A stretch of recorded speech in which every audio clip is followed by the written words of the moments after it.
السلام علیکم. اذان دے دیں.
أشهد أن لا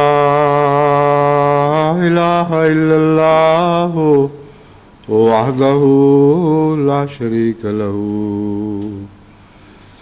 وأشهد أن محمدا عبده ورسوله أما بعد فأعوذ بالله من الشيطان الرجيم بسم الله الرحمن الرحيم يا أيها الذين آمنوا قوا أنفسكم وأهليكم نارا وقودها الناس والحجارة عليها ملائكة غلاظ شداد لا يعصون الله ما أمرهم ويفعلون ما يؤمرون يا أيها الذين كفروا لا تعتذروا اليوم إنما تجزون ما كنتم تعملون.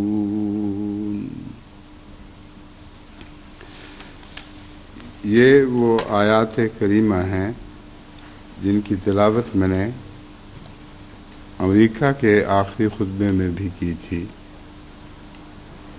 اور ان آیات کے مضمون کے پیش نظر تمام ایسے متمول احمدیوں کو خصوصیت سے نصیحت کی تھی جو اپنے اموال سے اللہ کی نسبت زیادہ محبت کرتے ہیں، اور اس کے نتیجے میں ان کی اولادیں بھی نکلی چلی جا رہی ہیں. کسی کام نہیں آئے گا. یہ ایک عمومی نصیحت تھی لیکن اس کا یہ مطلب ہرگز نہیں کہ وہاں کی جماعت کے اکثر لوگ اس میں ان معنوں میں مبتلا ہیں کہ جماعت کے چندوں پر کوئی بد اثر پڑتا ہے، کیونکہ یہ لوگ جو محروم ہیں ان کی ادائیگیاں ان لوگوں کے مقابلے پر جو اللہ کی راہ میں ویسا ہی مال خرچ کرتے ہیں جیسا خدا ان کو عطا فرماتا ہے، وہ اتنی زیادہ ہیں کہ اگر ان کی ساری قربانیوں کو ایک طرف پھینک دیا جائے تو 1% بھی امریکہ کی جماعت کی آمد میں فرق نہیں پڑتا تھا، بلکہ یہ بھی مبالغہ ہوگا 1% کہنا بھی۔ اس لیے ہرگز کوئی مالی ضرورت کا احساس نہیں تھا جس کے پیش نظر میں نے یہ خطبہ دیا، یہ احساس تھا کہ وہ لوگ جو بد نصیب ہیں وہ بچائے جا سکتے ہیں تو ان کو بچا لیا جائے۔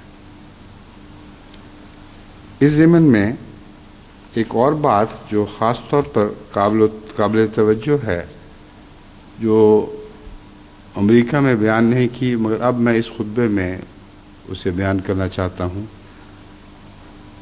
وہ یہ ہے کہ قوا انفسکم واہلیکم نارا میں یہ بھی ہدایت ہے کہ اپنی نئی نسلوں کو بچا لو اور شروع ہوئی سے ان کی فکر کرو، اور جو ان میں سے کمانے والے ہیں ان پر لازم کر دو کہ وہ ضرور پہلے چندہ ادا کریں، باقی باتیں بعد میں دیکھیں۔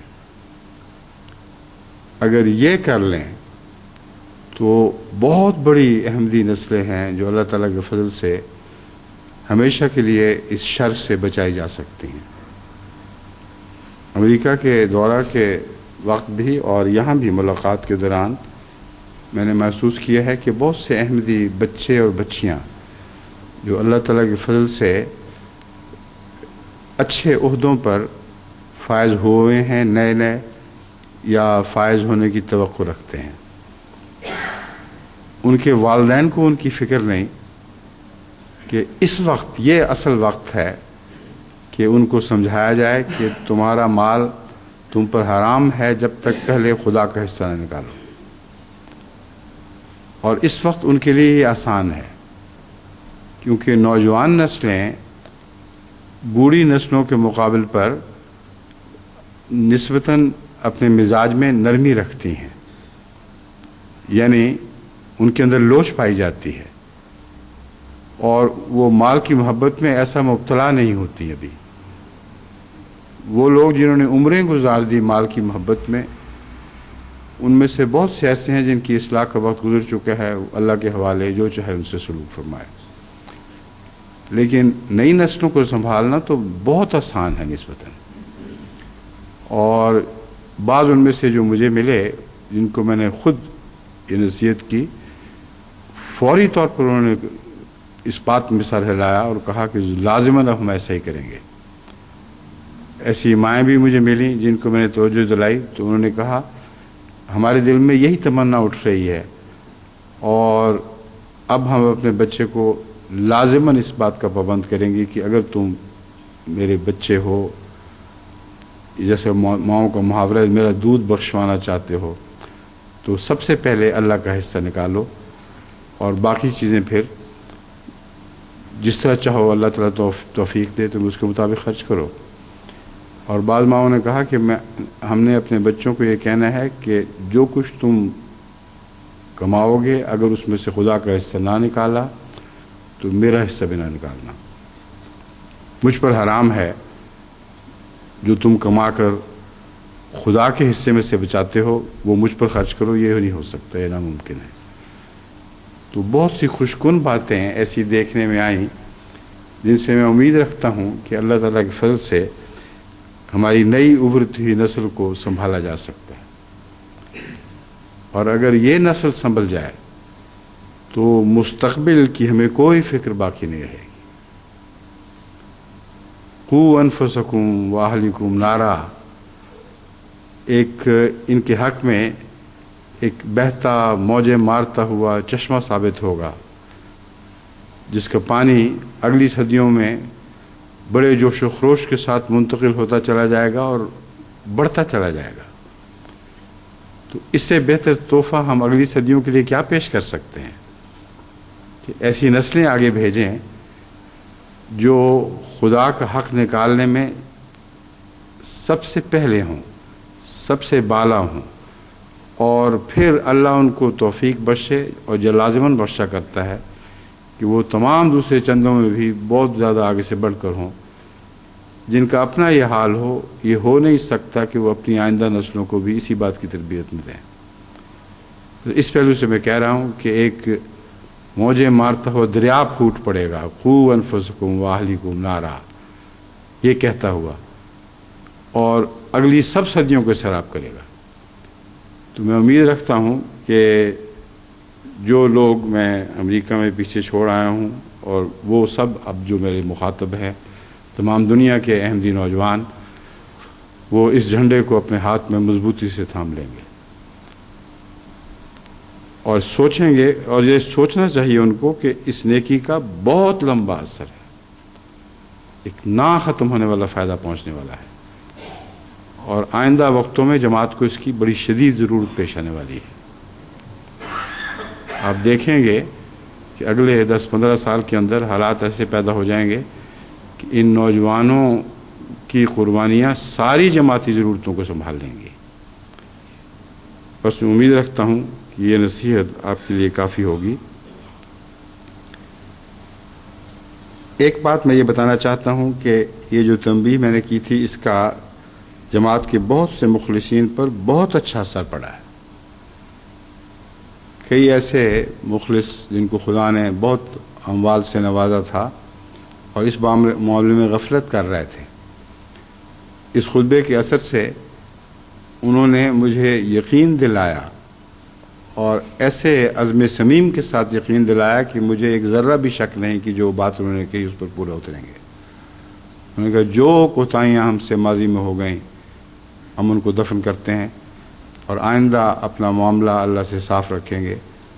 ان میں ایسے بھی ہیں جو اللہ تعالیٰ کے فضل سے بہت کمانے والے تاجر ہیں، اور تاجر کے لیے یہ کام مشکل ہے کہ اپنا حساب الگ رکھے، کیونکہ نفس ان تاجروں کو دھوکہ دیتا ہے، اور وہ صرف وہ خرچ اپنا سمجھتے ہیں جو تجارت میں سے نکال لیتے ہیں۔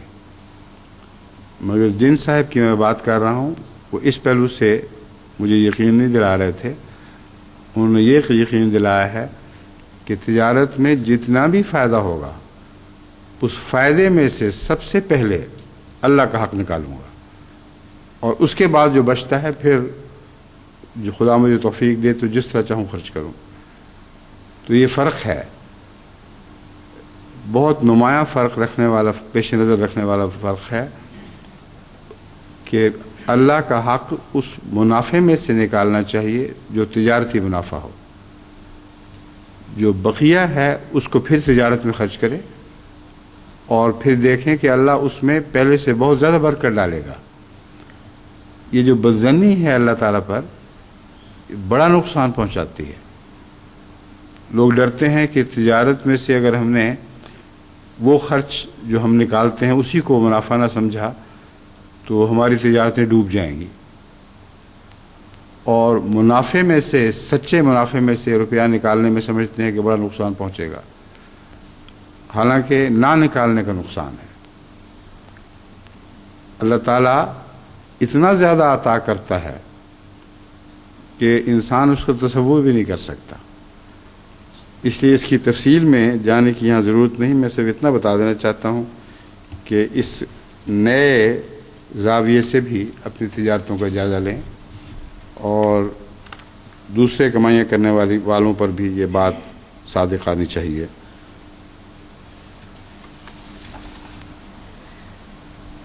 ایسے لوگ جو اس تنبیہ پر واپس لوٹے ہیں ان سے میری محبت ایک بے اختیار چیز ہے۔ ناممکن ہے کہ میرا دل ان کی محبت میں نہ اچھلے، جبکہ اللہ ان لوگوں کی محبت میں ایسی مثالیں دیتا ہے کہ آدمی حیران رہ جاتا ہے۔ حضرت صلی اللہ علیہ وآلہ وسلم کی ایک حدیث ابو ہریرہ سے مسلم کتاب التوبہ میں مروی ہے۔ اس مضمون کی اور بھی حدیثیں ہیں، مگر میں میں نے یہ اس وقت چنی ہے۔ حضرت ابو ہریرہ رضی اللہ تعالیٰ عنہ بیان کرتے ہیں کہ حضرت صلی اللہ علیہ وسلم نے بتایا کہ اللہ تعالیٰ فرماتا ہے میں اپنے بندے سے اس حسن ظن کے مطابق سلوک کرتا ہوں جو میرے متعلق رکھتا ہے۔ تو پہلا جو میں نے ذکر کیا ہے ایسے لوگوں کا جو خدا پر بد ظن ہے، اس کے مقابل پر رسول اللہ صلی اللہ علیہ وسلم فرماتے ہیں، اللہ تعالیٰ فرماتا ہے میں ان سے وہ سلوک کرتا ہوں جو مجھ سے ظن رکھتے ہیں۔ اگر وہ بد ظن ہیں تو ان سے بد سلوک ہونا چاہیے، اور یہی مضمون ہے جو میں آپ پر کھول رہا ہوں۔ اگر خدا پہ حسن ظن رکھتے ہیں تو حسن ظن رکھ کر دیکھیں تو صحیح کہ اللہ تعالیٰ اس حسن ظن کے نتیجے میں ان سے کیا حسن سلوک فرماتا ہے۔ میں اپنے بندے سے اس کے حسن ظن کے مطابق سلوک کرتا ہوں جو وہ میرے متعلق رکھتا ہے۔ جہاں بھی وہ میرا ذکر کرتا ہے میں اس کے ساتھ ہوتا ہوں۔ خدا کی قسم، یہ رسول اللہ صلی اللہ علیہ وسلم کا فقرہ ہے، خدا کی قسم اللہ تعالیٰ اپنے بندے کی توبہ پر اتنا خوش ہوتا ہے کہ اتنا خوش وہ شخص بھی نہیں ہوتا جسے جنگل بیابان میں اپنی گمشدہ اونٹنی مل جائے۔ یہ ہے اللہ کی توقع آپ سے۔ اندازہ کریں کہ اللہ تعالیٰ اس طرح خوش ہوتا ہے جیسے وہ محتاج انسان جس کی اونٹنی اس سے کھوئی گئی ہو جنگل بیابان میں اور کوئی سہارا نہ اور وہ اسے مل جائے۔ اللہ کو کوئی احتیاج نہیں، اس کے باوجود وہ اپنے بندوں کی توبہ سے ان کے واپس آنے پر اتنا راضی ہوتا ہے۔ فرمایا جو شخص مجھ سے بالشت بھر قریب ہوتا ہے میں اس سے گز بھر قریب ہوتا ہوں، اگر وہ مجھ سے 1 ہاتھ قریب ہوتا ہے تو میں 2 ہاتھ قریب ہوتا ہوں، اور جب وہ میری طرف چل کر آتا ہے تو میں اس کی طرف دوڑ کر جاتا ہوں۔ کیا جماعت احمدیہ اپنے رب پر یہ حسن ظن نہ رکھے کہ خدا اس کی طرف دوڑتا ہوا چلا آئے، اور آئندہ صدیاں یہی نظارہ دیکھنا چاہتی ہیں کہ جب خدا جماعت کی طرف دوڑتا ہوا چلا آ رہا ہو، جب اللہ دوڑ کر آئے گا تو دنیا کی کیا مجال ہے کہ جماعت احمدیہ کو نظر انداز کر دے۔ جس طرف خدا دوڑتا ہو جائے گا ساری کائنات اسی طرف دوڑے گی، تمام دنیا کے دل اس طرف مائل کیے جائیں گے۔ ایک آندھی چل پڑے گی جماعت احمدیہ کے حق میں، اس کی تائید میں، کیونکہ آسمان سے اللہ کی توجہ اس طرف ہوگی۔ تو یہ ساری باتیں بظاہر تھوڑی چھوٹی چھوٹی پیسے کی باتیں تھیں جن سے بات شروع ہوئی تھی، مگر اب آپ کو اندازہ ہو جائے گا کہ ہرگز محض پیسے کی بات نہیں، اگلے زمانوں کی ضرورتیں ہیں جنہیں ہم نے بہرحال پورا کرنا ہے، اور یہ چھوٹے چھوٹے مسائل ان ضرورتوں کا حل ہیں۔ یعنی مسائل تو ہیں مگر ان کو اگر توجہ سے غور کر کے ان کا حل تجویز کرنے کی کوشش کی جائے تو وہ آئندہ زمانے کی ضرورتوں کا حل بن جائیں گے۔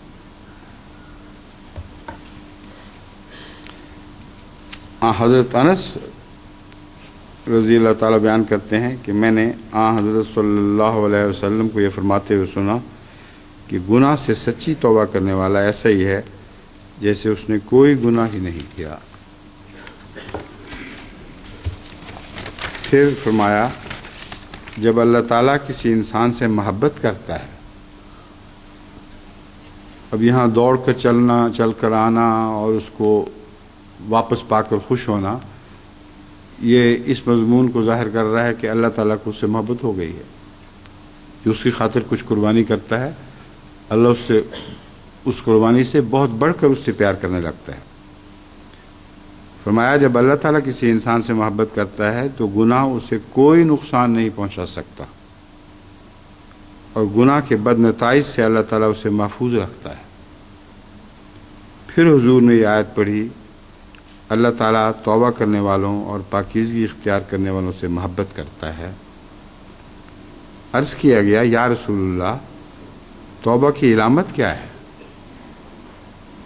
آپ نے فرمایا ندامت اور پشیمانی علامت توبہ ہے۔ اور ندامت اور پشیمانی تو اتنا مشکل کام ہے ہی نہیں کہ کسی بندے کے اختیار سے بڑھ کر ہو۔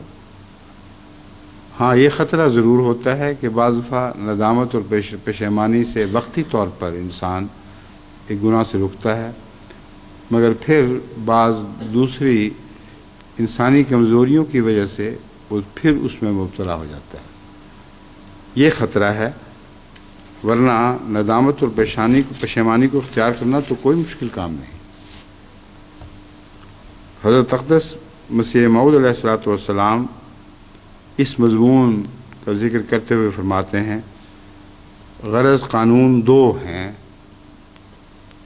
ایک وہ قانون جو فرشتوں کے متعلق ہے، یعنی یہ کہ وہ محض اطاعت کے لیے پیدا کیے گئے ہیں اور ان کی اطاعت محض فطرت روشن کا ایک خاصہ ہے، یعنی ان کی فطرت کو نور تو بخشا گیا ہے، مگر وہ نور ایک ہی سمت میں رواں ہونے والا نور ہے جس کو بدلنے کا ان کو اختیار نہیں ہے۔ وہ گناہ نہیں کر سکتے، مگر نیکی میں ترقی بھی نہیں کر سکتے۔ فرشتوں کے متعلق آپ کو سارے قرآن کریم میں یا احادیث میں کہیں یہ معلوم نہیں ہوگا، یہ ذکر نہیں ملے گا کہ فرشتے نیکیوں میں ترقی کر رہے ہیں۔ وہ جس نور میں بندھے ہوئے معمور ہیں، وہ وہی نور ہے جو اللہ نے ان کو عطا کیا، اس میں ایک ذرہ بھی وہ اضافہ نہیں کر سکتے۔ دوسرا قانون وہ ہے جو انسانوں کے متعلق ہے، یعنی یہ کہ انسانوں کی فطرت میں یہ رکھا گیا ہے کہ وہ گناہ کر سکتے ہیں، مگر نیکی میں ترقی بھی کر سکتے ہیں۔ یہ دونوں فطرتی قانون غیر متبدل ہیں، اور جیسا کہ فرشتہ انسان نہیں بن سکتا، ایسا ہی انسان بھی فرشتہ نہیں ہو سکتا، ایسا ہی انسان بھی فرشتہ نہیں ہو سکتا ہے۔ یہ دونوں قانون بدل نہیں سکتے، ازلی اور اٹل ہیں۔ اس لیے آسمان کا قانون زمین پر نہیں آ سکتا، اور نہ زمین کا قانون فرشتوں کے متعلق ہو سکتا ہے۔ انسانی خطا کاریاں اگر توبہ کے ساتھ ختم ہوں تو وہ انسان کو فرشتوں سے بہت اچھا بنا سکتی ہیں، کیونکہ فرشتوں میں ترقی کا مادہ نہیں۔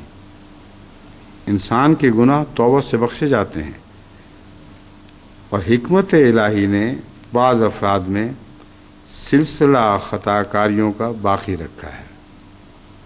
یہ وہی مضمون ہے جس کے متعلق میں نے پہلے تنبیہ کی تھی کہ خوف یہ ہے کہ توبہ تو کر لو اور پھر اسی گناہ میں یا اس سے ملتے جلتے یا کسی اور گناہ میں مبتلا ہو جاؤ۔ فرمایا، اور حکمت الہی نے بعض افراد میں، اور اس میں بعض افراد خاص طور پر پیش نظر رہنے چاہیے، بعض افراد تو ایسے ہوتے ہیں کہ عزم صمیم کے ساتھ جب ایک دفعہ توبہ کر لیں تو پھر اس پہلے گناہوں کی طرف منہ بھی نہیں کرتے، مگر بکثرت میں جانتا ہوں ایسے انسان موجود ہیں جو توبہ تو سچی کرتے ہیں، ندامت و پشیمانی میں تو کوئی شک نہیں، مگر بعض عناصر کی وجہ سے جو بعض دفعہ وراثتاً ان کو ملتے ہیں، بعض دفعہ بیماریوں کے نتیجے میں پیدا ہوتے ہیں، بعض دفعہ بعض گناہوں کا عادی ہو جانے کے بعد ان عادتوں کو چھوڑنا ان کے لیے ممکن نہیں رہتا۔ ان سب کا ذکر ہے جو اب حضرت مسیح موعود علیہ الصلوۃ والسلام فرما رہے ہیں۔ حکمت الہی نے بعض افراد میں سلسلہ خطا کاریوں کا باقی رکھا ہے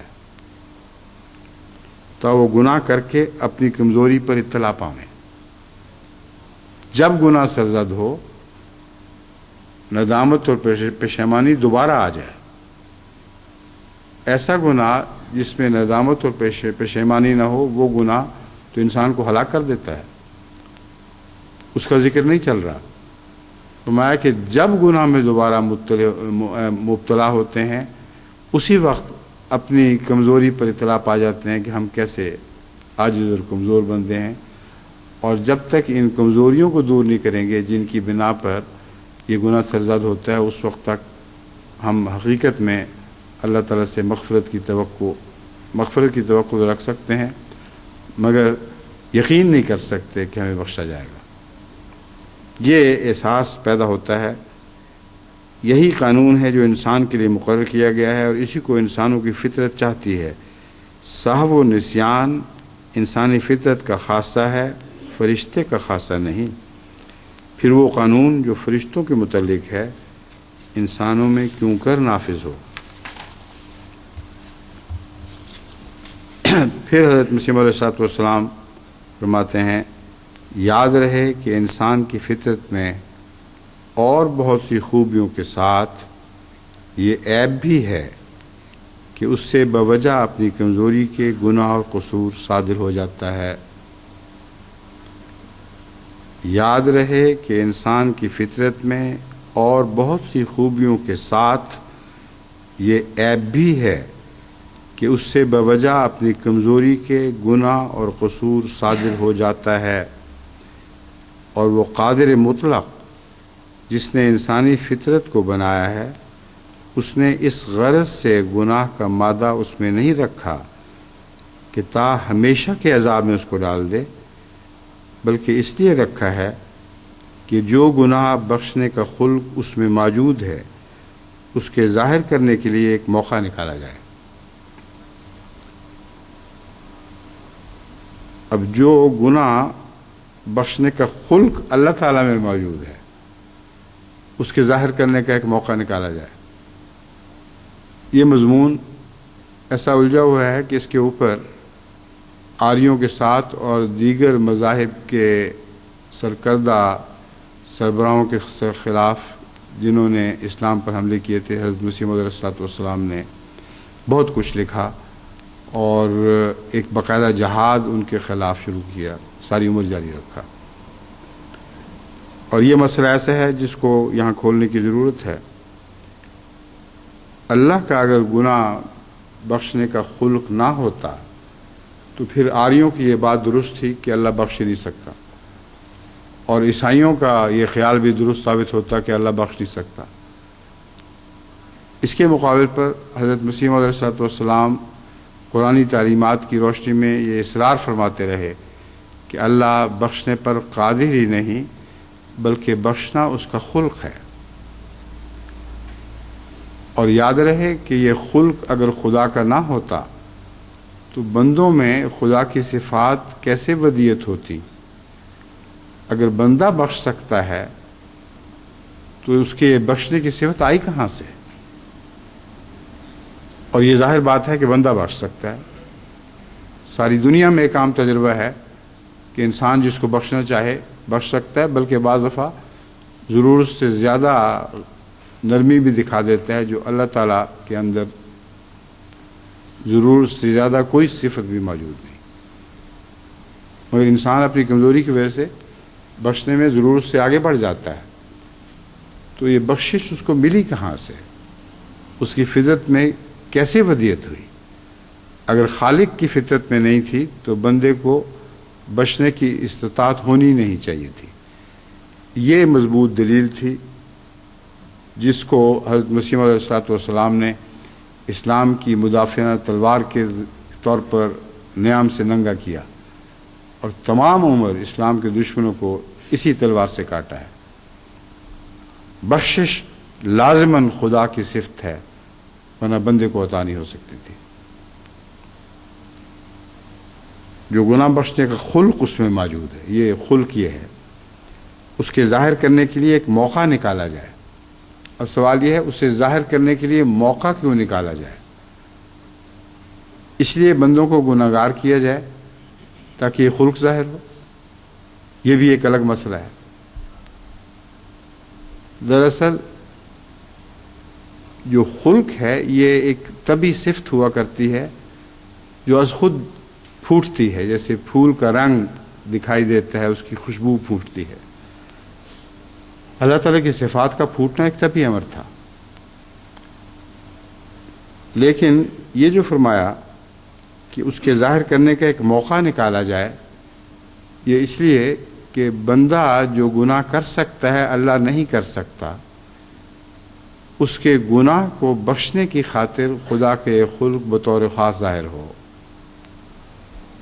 اور موقع یہ ہو کہ جب انسان گناہ میں مبتلا ہو کر دیکھے کہ میرے خدا نے مجھے بخشا ہے، تو اس کے اندر جو بخشش کا جذبہ ہے وہ اور زیادہ چمکے۔ یہ مقصد ہے جس کی بنا پر حضرت مسیح علیہ الصلوۃ والسلام نے فرمایا، گناہ بے شک ایک زہر ہے، مگر توبہ اور استغفار کی آگ اس کو تریاق بنا دیتی ہے۔ اب جتنے زہر ہیں انہی سے تریاق بنتے ہیں۔ ان کو جب طبیب آگ میں جلاتا ہے تو اس کا زہریلا مادہ مر جاتا ہے، اور اس کے اندر سے ایک نئی صفت ظاہر ہوتی ہے جو اسی زہر کا تریاق بن جاتی ہے۔ بس یہی گناہ توبہ اور پشیمانی کے بعد ترقیات کا موجب ہو جاتا ہے۔ اب جس کے اندر یہ گناہ تریاق بن چکا ہو، اسی تریاق سے وہ دوسروں کو بھی فائدہ پہنچا سکتا ہے،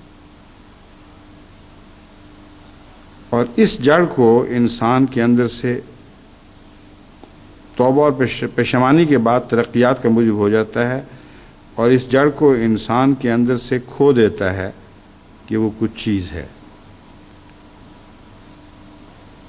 کھو دیتا ہے کا لفظ کچھ غور طلب ہے، مگر مراد اس سے یہی ہے کہ اس جڑ کا کوئی نام و نشان بھی نہیں رہنے دیتا، کھو دیتا ہے، یعنی اس کا کچھ بھی باقی نہیں رکھتا اللہ تعالیٰ۔ وہ کون سی جڑ ہے؟ عجب اور تکبر کی جڑ، جیسا کہ فرمایا کہ وہ کچھ چیز ہے، اور عجب اور تکبر اور خود نمائی کی عادتوں کا استحصال کرتا ہے۔ تو یہ حکمت ہے خدا تعالیٰ کی بخشش کی اور گناہوں کے بار بار پیدا ہونے اور بار بار ان کو جڑوں سے اکھیڑنے کی۔ حضرت مسیح موعود علیہ الصلوۃ والسلام فرماتے ہیں، تم خدا سے صلح کر لو، وہ نہایت درجہ کریم ہے۔ ایک دم کے گداز کرنے والی توبہ سے 70 برس کے گناہ بخش سکتا ہے۔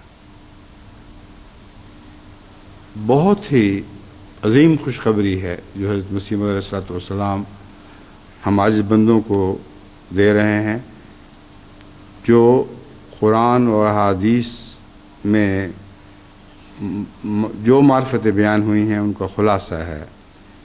ایک دم کے گداز کرنے والی توبہ سے 70 برس کے گناہ بخش سکتا ہے۔ گداز کرنے والی توبہ کیا چیز ہے؟ گداز کرنے والی توبہ سے مراد ہے جو پگھلا دے،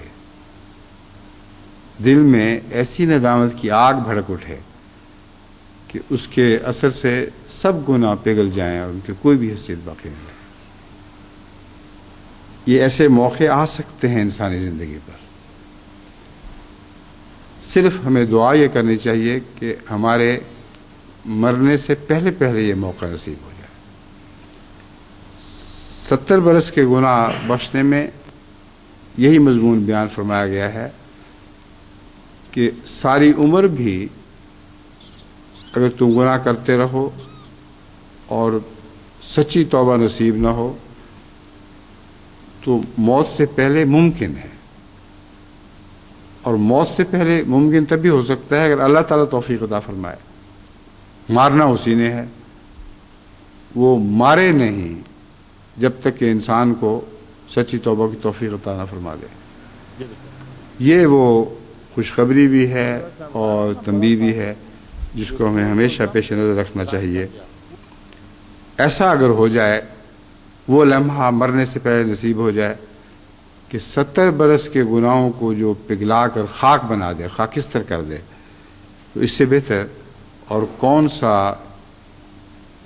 سی خوش نصیبی ہے جو انسان کو عطا ہو سکے۔ اور یہ مت کہو کہ توبہ منظور نہیں ہوتی، یہ خیال جھوٹا، بیکار، بے معنی ہے کہ توبہ منظور نہیں ہوتی۔ یاد رکھو کہ تم اپنے اعمال سے کبھی بچ نہیں سکتے۔ اگر توبہ منظور نہیں ہوتی تو گویا یہ مطلب بنا کہ انسانی اعمال ہی بے داغ ہیں اور اپنے اعمال کے زور سے وہ بچ سکتا ہے۔ دیکھیں چھوٹی سی بات میں کتنی گہری حکمت کی بات مسجد مسلم السلام بیان فرما رہے ہیں کہ مت کہو کہ توبہ منظور نہیں ہوتی، یاد رکھو کہ تم اپنے اعمال سے کبھی بچ نہیں سکتے۔ ہمیشہ فضل بچاتا ہے نا اعمال، ہمیشہ فضل بچاتا ہے نا اعمال، یہ اس سارے مضمون کی جان ہے، اور یہی وہ مرکزی نقطہ ہے جس کو حضرت اقدس محمد مصطفیٰ صلی اللہ علیہ وآلہ وسلم ہمیشہ بیان فرماتے رہے۔ اپنے متعلق بھی یہی فرمایا کہ مجھے بھی فضل ہی بچائے گا، اعمال نہیں بچا سکتے۔ اے خدائے کریم و رحیم، ہم سب پر فضل کر کہ ہم تیرے بندے اور تیرے آستانے پر گرے ہیں، آمین۔ اب جو تھوڑا سا وقت باقی ہے اس میں میں ایک ایسی بات کہنی چاہتا ہوں جو بظاہر تعسف پیدا کرنے والی بات ہے، مگر میں جماعت کو تنبیہ کرتا ہوں کہ جب تک اس بات کا، اس مضمون کو میں آخر تک کھول کر وضاحت سے بیان نہ کر دوں، وہ کوئی جلدی میں ایسا نتیجہ نہ نکالیں کہ جس سے وہ سمجھیں کہ او ہو یہ تو بہت فکر والی اور تعصب والی بات ہے جو آج ہمارے سامنے بیان کی جا رہی ہے۔ امر واقعہ یہ ہے کہ ہرگز اس میں تعصب کی کوئی بات بھی نہیں ہے۔ آخر تک جب میں پہنچوں گا تو آپ حیران ہوں گے کہ یہ خوشخبری ہے اور بہت بڑی خوشخبری ہے، لیکن اس خوشخبری کو بیان کرنے کا موقع کیوں پیش آیا، یہ ساری وضاحت میں آپ کے سامنے رکھوں گا، اور اللہ تعالیٰ کی یہ مجھ پر امانت ہے جو مجھے بہرحال ادا کرنی ہے، اور جماعت کی بھی امانت ہے جو مجھے بہرحال ادا کرنی ہے۔ اللہ تعالیٰ کی امانت خصوصیت سے اس لیے کہ جماعت پر جب میں بات واضح کروں گا تو یہ بات کھل جائے گی کہ ان کے دل میں یہ بدظنی پیدا ہو سکتی تھی کہ اللہ تعالیٰ نے میری انتہائی درد انگیز اور عاجزانہ دعاؤں کو بالکل نہیں سنا اور ان کے برعکس نتیجہ پیدا کر دیا۔ جب میں بات کھولوں گا اس سے پہلے اپنے اظہار ہمدردی کو سنبھال کے رکھیں۔ جب بات کھل جائے گی تو آپ حیران ہوں گے کہ بالکل برعکس معاملہ ہے، اور مجھے بہرحال یہ مضمون جو میرے لیے بیان کرنا جذباتی لحاظ سے مشکل ہے، بیان کرنا ہے کیونکہ یہ میری ذمہ داری ہے۔ عزیزہ طوبہ جو میری چھوٹی بچی ہے، اس کی شادی طلاق پر منتج ہوئی ہے، اور یہ طلاق آخری صورت میں مکمل ہو چکی ہے۔ اب اس بات پر اظہار ہمدردی ہو سکتا ہے، مگر انتظار فرمائیں تو آپ مبارکباد دیں گے بلکہ نہ کہ ہمدردی کا اظہار کریں گے۔ اس کی ایک وجہ یہ بھی بنی ہے آج کے خطبے میں بیان کرنے کی، کیونکہ چہمگوئیاں ہو رہی ہیں، اور یہ بات اگرچہ میری طرف سے اعلان نہیں ہوا مگر پھیلتی چلی گئی ہے کہ اس بچی کی طلاق ہو گئی ہے۔ اس کے نتیجے میں وہ دبے لفظوں میں ہمدردی کا اظہار کر رہے ہیں جو مجھے تکلیف دیتا ہے، اور اس لیے تکلیف دیتا ہے کہ غلط ہمدردی ہے، اور خطرہ یہ ہے کہ جلسے پر آنے والے بہت سے لوگ، مرد خصوصاً عورتیں، میری اس بچی پر رحم کی نظریں ڈالیں گی جن کی اس کو کوئی ضرورت نہیں ہے۔ ان کی رحم کی نظریں بجائے فائدہ پہنچانے کے اس کو تکلیف دیں گی، اس لیے اپنے اس رحم کو سنبھال کر رکھیں۔ اللہ کا رحم بہت کافی ہے جو ہو چکا ہے، اور اس پر ہم خدا تعالیٰ کے فضل سے پوری طرح راضی ہیں۔ اب اس مضمون، اس وضاحت کے بعد اب میں آپ کے سامنے یہ بات کھولتا ہوں کہ اس سے پہلے میری جتنی بچیوں کی بھی شادیاں ہوئی ہیں، آپ اس وقت کی ویڈیو اگر دیکھیں جو میرے پاس موجود ہیں تو آپ حیران ہوں گے کہ میں نے بہت ہنستے کھیلتے ہوئے خوشی سے ان کو رخصت کیا تھا. کوئی غم کا کوئی اثر نہیں تھا. مائیں روتی ہیں بچی کی جدائی پر، مگر یہ موقع خوشی کا موقع ہے کہ اللہ تعالیٰ نے ان کے لیے آئندہ زندگی کی خوشیوں کے بہت اچھے سامان پیدا کر دیے، اس لیے رونے کی کوئی وجہ نہیں تھی. اس شادی کی جو تصویریں دنیا میں پھیلی ہیں اس میں جماعت نے اس وقت بھی یہ محسوس کیا اور بعد میں بھی مجھے لکھتے رہے، لیکن ان کے لیے یہ بات مہمہ بنی رہی کہ کیوں ایسا ہوا کہ میں نے اس موقع پر بہت ہی دردناک صورت اختیار کیے رکھی، اتنی کہ اپنا غم کو برداشت کرنا اور سنبھالنا بعض دفعہ میرے قابو میں نہیں رہتا تھا. اس لیے میں کوشش کر رہا تھا کہ زیادہ بات بھی نہ کروں تاکہ دل کا غم پھوٹ نہ پڑے.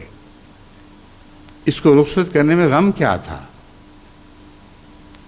غم اس بات کا تھا کہ شروع سے جب سے یہ رشتہ تجویز ہوا تھا ایک لمحہ بھی مجھے اس رشتے کی کامیابی پر یقین نہیں تھا،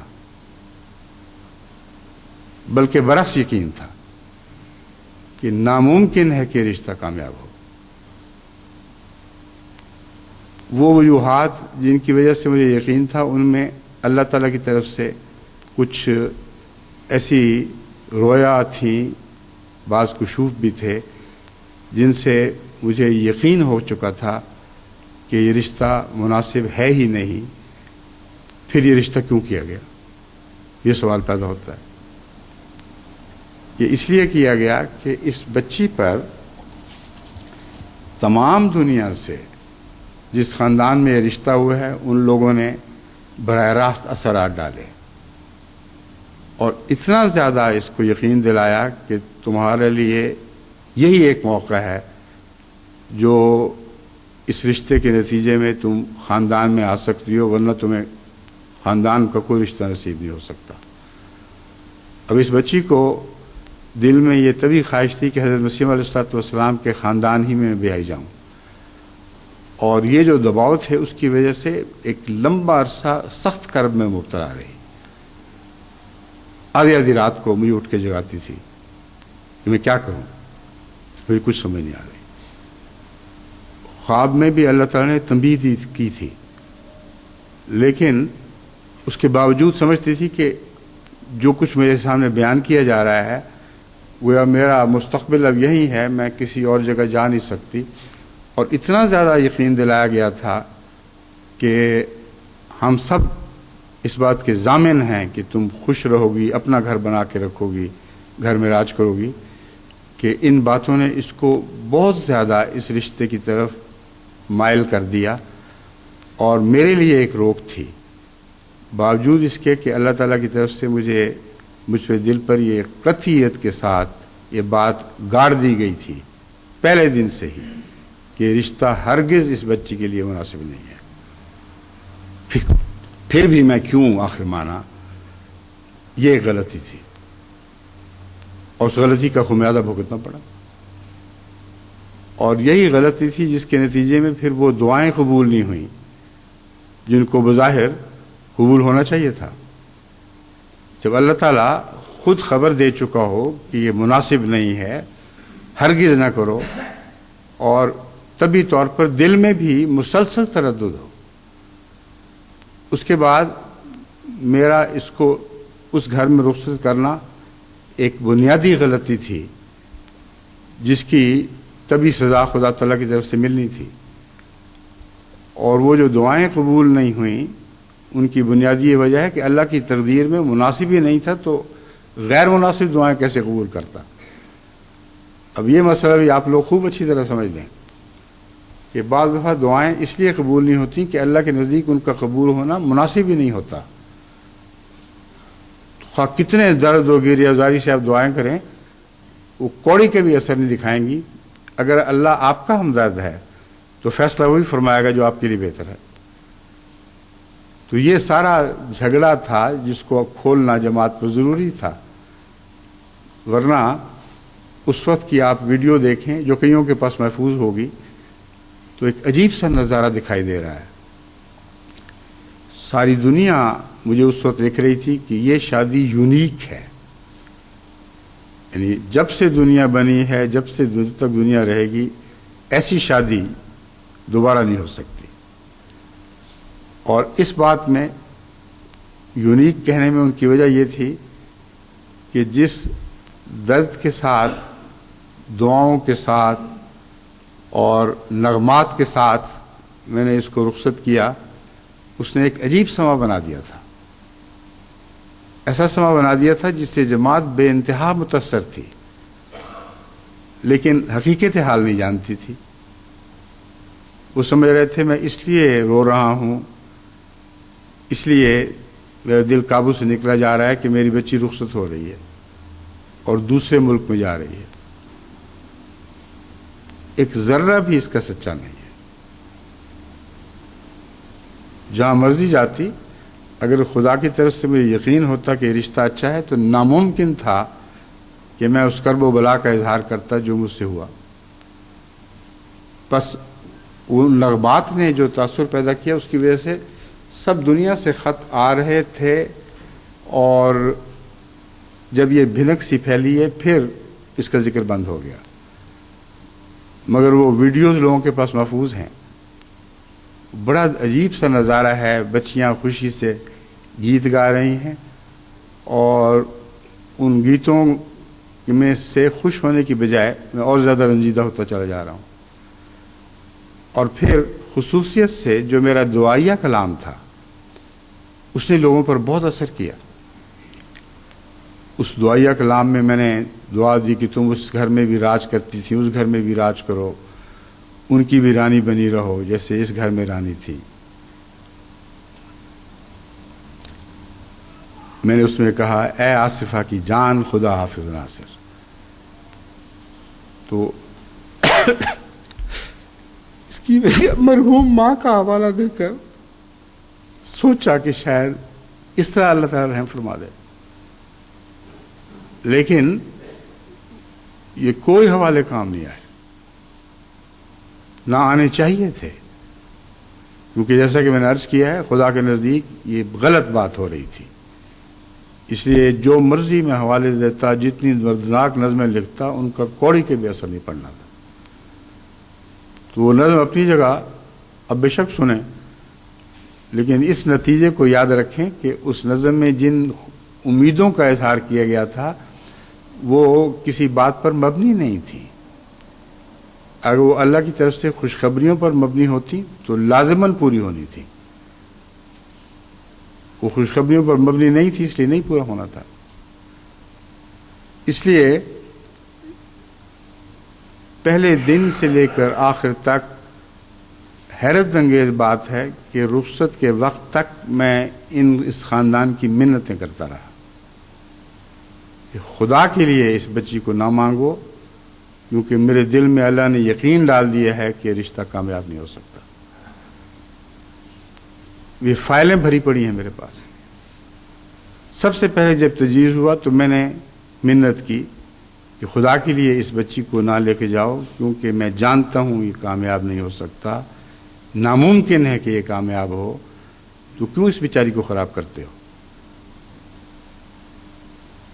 وہ یہی اصرار کرتے رہے، بلکہ جیسا کہ میں نے بیان کیا ہے، مجھ پر جو دباؤ ڈالا جا رہا تھا وہ خط و کتابت کے ذریعے، وہ صرف پاکستان سے نہیں بلکہ دنیا بھر میں ان کے جتنے رشتہ دار ہیں وہ سارے مسلسل مجھے یقین دلانے کی کوشش کرتے رہے آخر وقت تک. کیوں کر رہے تھے؟ ظاہر بات ہے کہ ان کو پتہ تھا کہ میں ہرگز اس کا قائل نہیں ہوں، اور ادھر بچی پر یہ اثر ڈالا جا رہا تھا. یہ وجوہات تھیں کہ جس کی وجہ سے مجھے دعاؤں کے ساتھ رشتہ یعنی اس کو رخصت کرنے کی توفیق بھی ملی، لیکن یہ بھی معلوم ہو گیا کہ جب اللہ تعالیٰ تقدیر ظاہر فرما چکا ہو تو ہرگز اس کے خلاف کوئی اقدام نہیں کرنا چاہیے. اگر کرو گے اس کی سزا پاؤ گے. اس پس منظر میں اس بچی کا خیر و عافیت سے واپس گھر آ جانا یہ خوشخبری ہے، یہ بد خبر ہے. اور اللہ تعالیٰ کا ایسا انتظام کرنا کہ اس کو کسی ایسے بندھن میں نہیں باندھ دیا، مثلا بچہ بھی ہو سکتا تھا جس کے نتیجے میں اس کی باقی زندگی بیکار گزرتی. تو یہ محض اللہ تعالیٰ کا احسان ہے. وہ دعائیں جو تھیں ان کو اس رنگ میں اللہ نے قبول فرما لیا کہ اس کے بد اثرات سے بچی کو بھی محفوظ رکھا اور مجھے بھی محفوظ رکھا، حالانکہ یہ میری غلطی تھی. تو اب آپ لوگ بے شک پرانی کیسٹ سن کے دیکھ لیں، تب آپ کو سمجھ آئے گی کہ وہ ہو کیا رہا تھا. ان دعاؤں میں عاجزی تو تھی مگر جان نہیں تھی. ہو کیسے سکتی تھی؟ میں نے بہت اونچی اونچی توقعات کے اظہار کیے. میں یہ نہیں کہتا کہ وہ سارے ان توقعات کو پورا کرنے میں عمدن ناکام رہے. نیتوں کا حال اللہ جانتا ہے. مگر مجھے اتنا پتہ ہے کہ اس ماں نے جس نے رشتہ مانگا تھا، اس خالہ نے جس نے لمبے لمبے خط لکھے اور یقین دلایا کہ آپ بالکل بے فکر ہو جائیں، یہ اپنا گھر ہوگا، اس پر راج کرے گی. ان یہ باتوں کو یقین کر لینا میری کمزوری تھی. یقین دلانے والوں کی نیت پہ میں حملہ نہیں کرتا. اس لیے جماعت کو یہ بتانا بھی ضروری ہے کہ ان کو بے شک عام تعلقات میں اسی طرح سلوک کریں جیسے پہلے ہوا کرتے تھے. کیونکہ اگر یہ جرم قرار دیا جائے جس کے نتیجے میں ان کو سزا ملنی چاہیے اور جماعت کو ان سے رخ پھیرنا چاہیے، تو اس کا مطلب ہے کہ نیتوں پر حملہ ہے. اس لیے نیتوں پر میں کوئی حملہ نہیں کر رہا. اللہ بہتر جانتا ہے. نیتوں کا حال اسی پر روشن ہے، اور وہ اگر چاہے تو بدنیتوں کے باوجود معاف فرما سکتا ہے. اس لیے میری التجا تو یہی ہے، اور یہی جماعت سے بھی میری درخواست ہے کہ ان لوگوں کے لیے بھی مغفرت ہی کی دعا کریں. ابھی جو مضمون گزرا ہے وہ مغفرت ہی کا تو مضمون تھا. تو اگر وہ مضمون ہم سمجھ نہ سکیں اور اپنے معاملات میں اس کا اطلاق نہ کریں تو پھر اللہ تعالیٰ سے بہتر مغفرت کی توقع بھی نہیں رکھ سکتے. اس لیے جہاں تک ہو سکے اپنے جذبات پر قابو رکھیں اور مغفرت کا سلوک کریں. اور آنے والے جتنے بھی جلسے پر ہیں اب وہ اس کے بعد اس نصیحت کو خاص طور پر پیش نظر رکھیں کہ ہرگز ایسی چہمگوئیاں نہ کریں جن کے نتیجے میں جگہ جگہ جواب دینے پڑ رہے ہوں. میں ابھی سے بات کھول رہا ہوں. اور عورتوں کی جو عادت ہے اس سے میں ڈر رہا ہوں. عورتوں میں یہ عادت ہے کہ ہائے بیچاری، وہ دیکھو یہ تو بیٹھی، ہائے اس بیچاری کی شادی کامیاب نہیں ہوئی. تو بیچاری کیا، اللہ کا فضل ہے جو نہیں ہوئی، کیونکہ ہو سکتی نہیں تھی. اور تمہارے رحم کی نہ صرف یہ کہ ضرورت نہیں بلکہ اس سے اس بچی کو تکلیف پہنچے گی. جب بھی کسی نظر کو دیکھے گی کوئی یوں کر کے دیکھ رہی ہے، او ہو یہ تو وہی ہے، تو اتنا اس کا دل گھبرائے گا. تو اگر آپ واقعتاً مجھ سے محبت کرتے ہیں اور اس بچی سے پیار رکھتے ہیں تو اس بات کو ایسے دل سے نکال دیں جیسے کوئی واقعہ ہی نہیں گزرا. اس کو آزادی سے جلسہ منانے دیں، کھیلنے کودنے دیں، جہاں چاہے جائے، جہاں چاہے پھرے جماعتی نظام کے تابع. اور اس کو ہرگز اس طرح نظر انداز کر دیں جیسے کوئی واقعہ ہے ہی نہیں. بالکل تعجب کی کوئی نگاہ بھی اس پہ نہ ڈالیں. اس سے بڑا احسان آپ لوگ نہیں کر سکتے. تو یہ وجہ بھی تھی کہ میں نے سوچا تھا کہ جلسے سے پہلے یہ جماعت پر خوب وضاحت کر دوں، کیونکہ اب وہ دن آ رہے ہیں جن میں لوگوں نے جگہ جگہ سے آنا ہے. طرح طرح کی عورتیں آئیں گی جو اپنی عادت سے مجبور ہیں. تو ان کو میں کہہ رہا ہوں اس عادت کا قلع کما کریں. ویسے بھی اچھی عادت نہیں ہے. ہمارے ملک میں یہ بد عادت ہے، غیر ملکوں میں نہیں ہے، بہت کم ہے نسبتاً، لیکن ہمارے ملک کی عورتوں میں تو اتنی گندی عادت ہے کہ کسی کو کوئی بیماری لاحق ہو تو اس کو بھی اتنا بڑھا چڑھا کر دیکھتی اور بیان کرتی ہیں کہ اگر بیمار نہیں بھی تھا تو ان کی بار بار کی جو کیا کہتے ہیں اس کو، بار بار کی تجویز سے کہ یہ ہو گئی ہوگی بیماری، بعض وہ بیماری بن بھی جاتی ہے کیونکہ ہپنوٹک اثر ہوتا ہے، اس کو ہپنوٹزم کہا جاتا ہے۔ تو عورتوں میں یہ بیماری عام ہے، یہ صرف اس شادی کی بات نہیں ہے، ہر معاملے میں بے وجہ دخل دیتی اور سقراط حکیم بن جاتی، مشورے بھی بے شمار جو غلط، اور بیماری کا سمجھنا بھی غلط، اور غلط سمجھنے کی وجہ سے جب وہ بار بار اسی کا ذکر کرتی ہیں تو ایسے لوگ جو فطرتی طور پر نسبتاً کمزور ہوں ان پر اس کا اثر پڑ جاتا ہے۔ چنانچہ میرے تجربے میں ہے، اور ہومیوپیتھی کتابوں میں بھی ہمارے بکثرت یہ بات لکھی ہوئی ہے کہ سجیشن کو اگر ریپیٹ کیا جائے، بار بار ایک بات کو اصرار کے ساتھ کہا جائے تو انسانی فطرت اس سے متاثر ہو کر اپنے دفاع کی طاقت کھو دیتی ہے، اور واقعتاً بہت گہری بیماریاں اس کے نتیجے میں پیدا ہو جاتی ہیں۔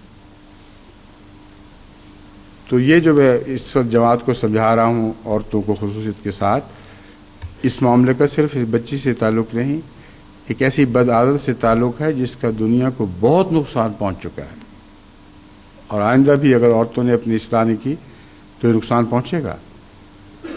تو اسی بہانے خدا تعالی نے مجھے اس نصیحت کی بھی توفیق عطا فرما دی ہے۔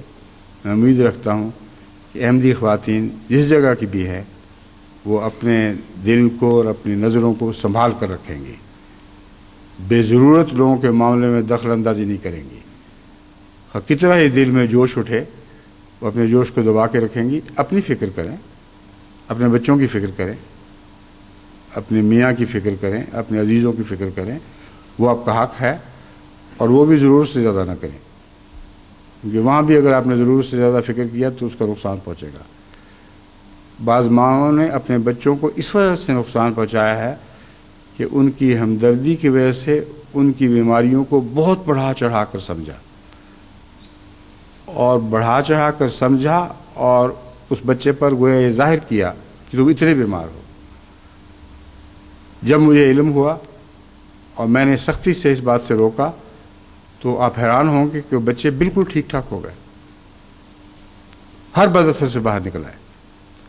تو جو باتیں میں عرض کر رہا ہوں ذاتی تجربے کی بنا پر یقین کی وجہ سے عرض کر رہا ہوں، اور اس کے بعد میں اس خطبے کو ختم کرتا ہوں یہ امید رکھتے ہوئے کہ اللہ تعالیٰ آپ کو میری نصائح پر عمل کرنے کی توفیق عطا فرمائے گا، اور اب آپ کو یہ بات سمجھ آ جائے گی کہ کیوں ایک ذاتی مسئلے کو میں نے ایک خطبے کا موضوع بنا لیا۔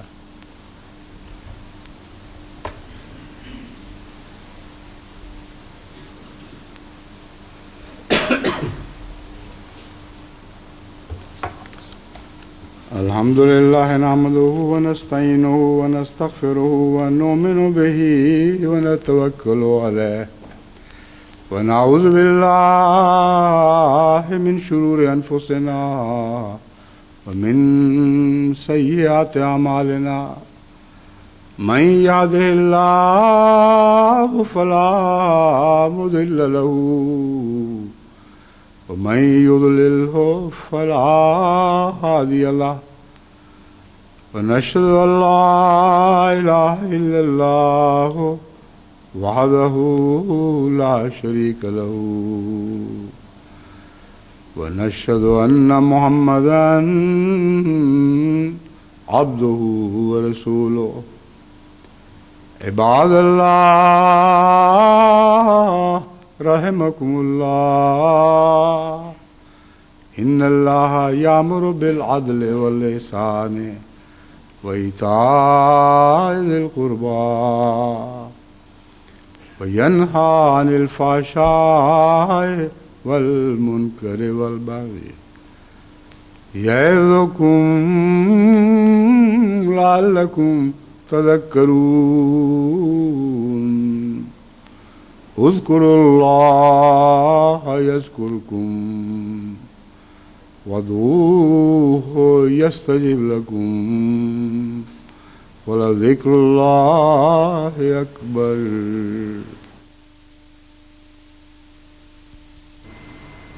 مجھے بھی آپ اپنی ہمدردیوں سے محفوظ رکھیں۔ نہ مجھے کسی خط کی ضرورت ہے اس موضوع پر، نہ ملاقات کے دوران اس طرح دیکھیں یا ایسے لفظوں میں ذکر کریں کہ گویا آپ کو بہت گہرا صدمہ پہنچا ہے اور بہت میری ہمدردی کر رہے ہیں۔ یہ ہمدردیاں میرے لیے اذیت کا موجب ہوں گی، فائدے کا نہیں، اور لغو ہوں گی، کوئی اس کی وجہ سے میرے دل میں آپ کی محبت نہیں پیدا ہوگی، بلکہ میں حیرت سے دیکھوں کہ آپ کو اتنی بھی عقل سمجھ نہیں ہے کہ ان باتوں کو ختم کر دینا چاہیے۔ اس لیے اگر ملاقات کے دوران بھی کسی شخص نے اس بات کو چھیڑنے کی کوشش کی، بعض لوگوں کو شوق ہوتا ہے یہ دکھانے کا کہ ہم آپ کے زیادہ ہمدرد ہیں، تو اسی وقت میں ملاقات ختم کر دوں گا، اگلی بات کہنے کی بھی اجازت نہیں دوں گا۔ اس لیے اس آخری تنبیہ کو جو بہت ضروری تھی، جو میں خود میں بھول گیا تھا، اب میں آپ کے سامنے کر رہا ہوں، اور امید ہے کہ اس کے بعد اس قصے کو آپ ختم اور کل عدم سمجھیں گے۔ جزاکم اللہ۔ السلام علیکم۔